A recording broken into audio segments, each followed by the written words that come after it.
Peggy 16. Hello, I'm Adam Hitaney. I'm the head of game design at Deck 13 Interactive, and I would like to welcome you to our demo of The Surge. With me today is Sebastian Zoibelt. He'll be doing the driving today. But before we begin, I'd like to give you a quick summary of our game. The Surge is a hardcore action RPG with a focus on tactical melee combat. We're in a dystopian near-future version of Earth. You can see here from the surroundings, things are a little broken up. In our game, global warming and ecological problems have advanced to crisis levels in the world. Likewise, the global economy is in shambles, so regular men and women are in a lot of trouble. It's really difficult for people to find work, so our hero, Warren, is lucky to have found a job at all, particularly at a company like Creo, which is dedicated to solving the world's ecological problems. So his first day on the job, he's getting his exo rig applied. You can see here attached to his body and some of our other materials. But something goes very wrong with this process. He loses consciousness and wakes up here. So let's get going. Okay, so this is an operations center. Functions a bit like a hub for us. You can do some crafting here. You can use your tech scrap to level up your exo rig, but we're not going to do that yet. We're going to head right into the action. This is one of our new coworkers. He's not in very good shape, as we can see. He's a little aggressive. I think we're going to need to defend ourselves.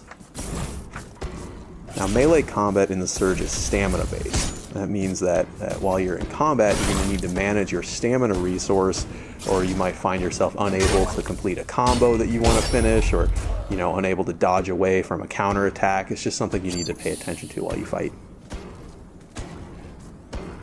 And in the Surge, attacks are not light or heavy attacks, but rather horizontal and vertical attacks. And that's because the swing direction of your attacks actually matters.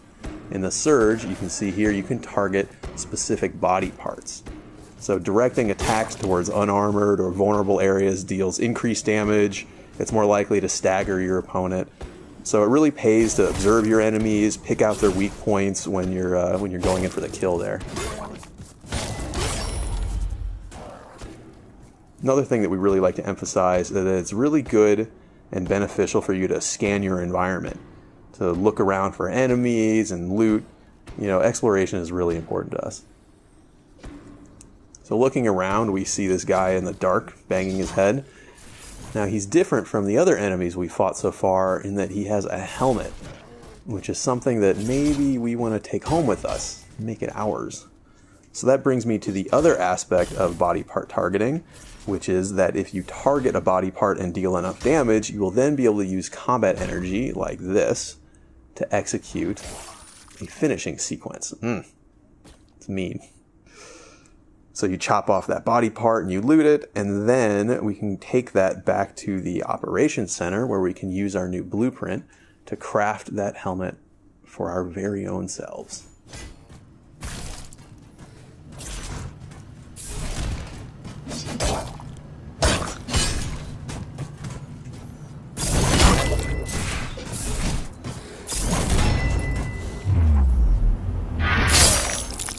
That's not very nice. So moving further into the area here, you can see that we don't have just humanoid enemies. We also have a variety of robotic enemies. Many of these will also have limbs that can be chopped off. This could give you various rewards, new implants, new weapons, things like that. But these disassembly drones are more simple. They don't have different body parts. They're just trying to chop you up. But we're not going to let them do that. Now, what is this? You see something in the rocket shell over here. Okay, this is also a new blueprint. So when we return to operations, we'll be able to craft the security staff as well. Looks like we're not able to go through that door yet, but there is an overcharge station nearby. So overcharging allows you to channel the core power of your exo rig to overload some circuits. Sometimes that'll open doors, sometimes that will add power to places that had no power. And sometimes it will allow you to be jumped by a giant robot dog. You can see here the robot dog is a little bit of a mini boss for the purposes of this demo. It's much more aggressive than the other enemies we fought. deals a lot more damage, but you can see it also has a weakness. If we punch it right in its robot eye when it's leaping at us, we can actually interrupt it and then score a follow-up attack of our own.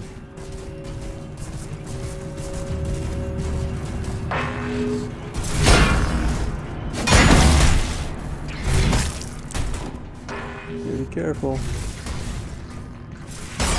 Alright. Now that we have him taken care of, we can explore the warehouse a little bit more. Oh, maybe he'll be friends. No, I guess not. I guess he doesn't want to be friends. Something that's really important to us is that all of our enemies have purpose in the world. You can see that these guys, they have a heavier rig, they have these forklift weapons. You know, they really fit in the area that they're found. They're kind of like these mover, loader employees, but the way they yell and attack you shows that there's something still a bit wrong with them. So up here is an exo lift. Why don't we try that out? Or we will not. We will deal with our friend here, and then we will use the exo lift. Our two friends.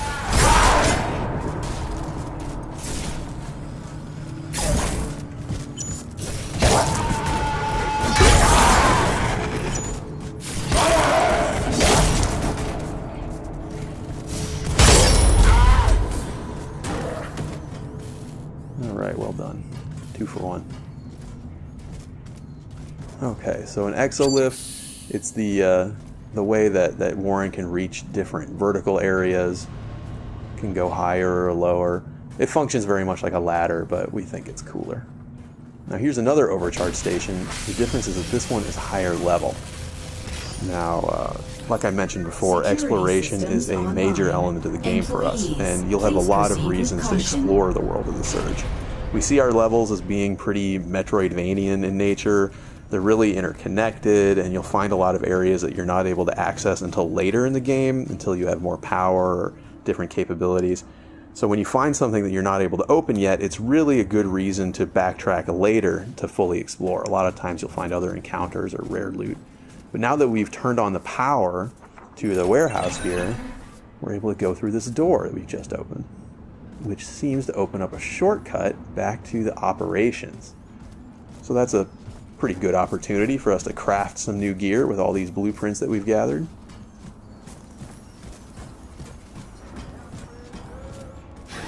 This is not a scheduled break time. I think it is a scheduled break time, thank you. So up ahead here is a med bay. This is what allows you to use your tech scrap to power up your exo rig. It heals you, of course. And then here we have a crafting station, so let's use that. Okay, so we see the blueprints that we've acquired so far. We see the helmet, we see the staff. Let's go ahead and make these things. Make a staff, make the loader weapons. And this is really the core gear loop for the game. You know, you cut off pieces from your enemies, you learn the blueprints, and then you use those to craft new equipment for yourself. So let's go ahead and try on some of these things that we've crafted. Security staff, loader weapons, sweet new helmet that we got before, and we also have this armor piece. Now, this particular piece of chest armor will illuminate in the darkness. It casts these bright lights. It helps you to see, helps you to find enemies and find loot. You know, other armors will, do things like protect you from environmental hazards. So it's really important for you to experiment with different pieces of equipment, see what sort of special effects they give, so that you know how to approach all the challenges of the world in the most effective way. So like I said, we can use tech scrap at the med bay to level up our core power.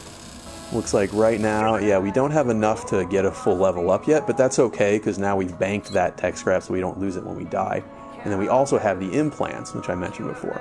So implants can have passive benefits. They can also be active injectables like Sebastian has been using to recover his health when he's low. But all implants use different amounts of core power. So as you play the game, you really have to sort of balance the core power requirements and your total core power against the your personal gameplay style and the sort of effects that you think are most important. Alright, so why don't we head out and try some of these new toys that we've made. Be careful out there. Okay, so this is the way we like to do cutscenes in the Surge. We don't like to take control of your camera, you know, we make the cutscenes all part of the world.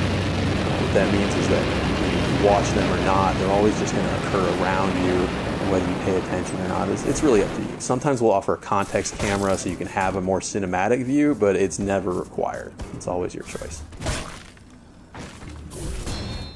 And all of our different weapons, they have different move sets, different feels altogether, different finishing sequences. Pretty brutal.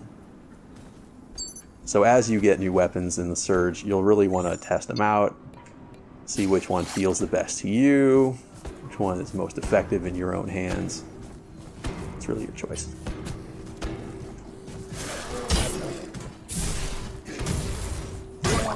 See, the loader weapons are a bit faster, more agile, a little more combo-y, but also pretty brutal. Okay, so now that we're more comfortable with these new weapons, why don't we go back through the shortcut and see what's on the other side of things.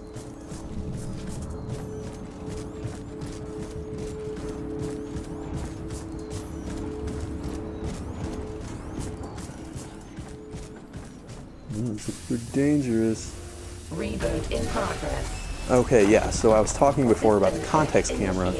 This is what lets you have a more cinematic view as this angry boss robot gets up out of the rubble. You can watch it if you want. You can also prepare for the boss fight. That's totally fine. You can see he wanted to shoot you with the railgun. Fortunately for him, it is malfunctioned, so he's going to have to use a little bit more of a personal touch.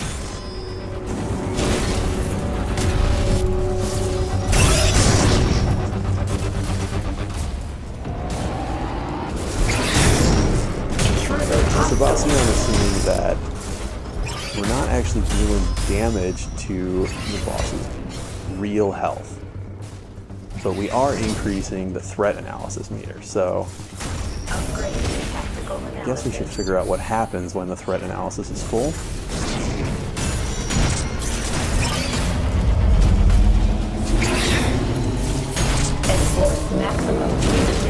Punitive measures, huh? Rehabilitation implemented. Well, of course. Rockets. Not very nice. That's what I do when I feel threat. But we still haven't dealt any damage to its real health bar. So maybe, if we're careful, use those rockets against it somehow. Oh, it's pretty close.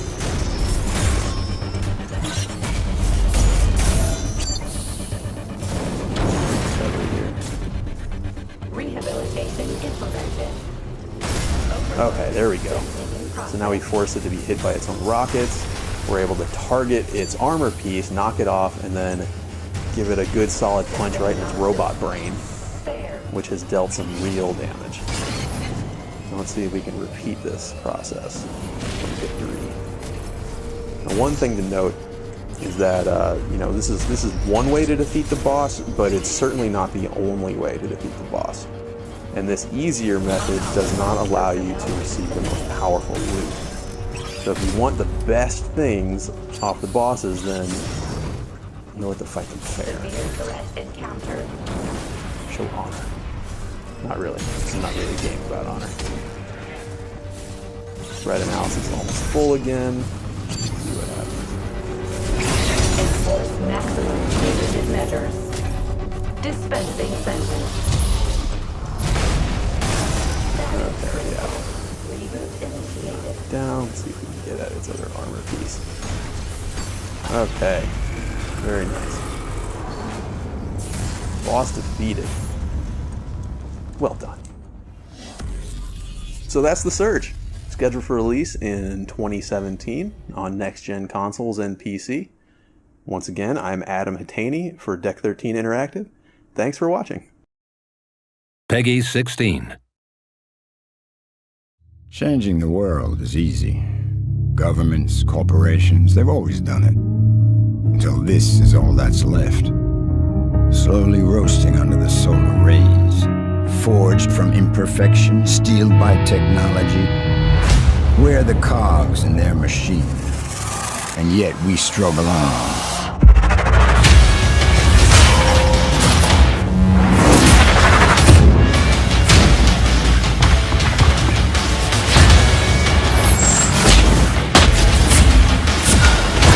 We are human, so we fight. But are we fighting for our future or theirs?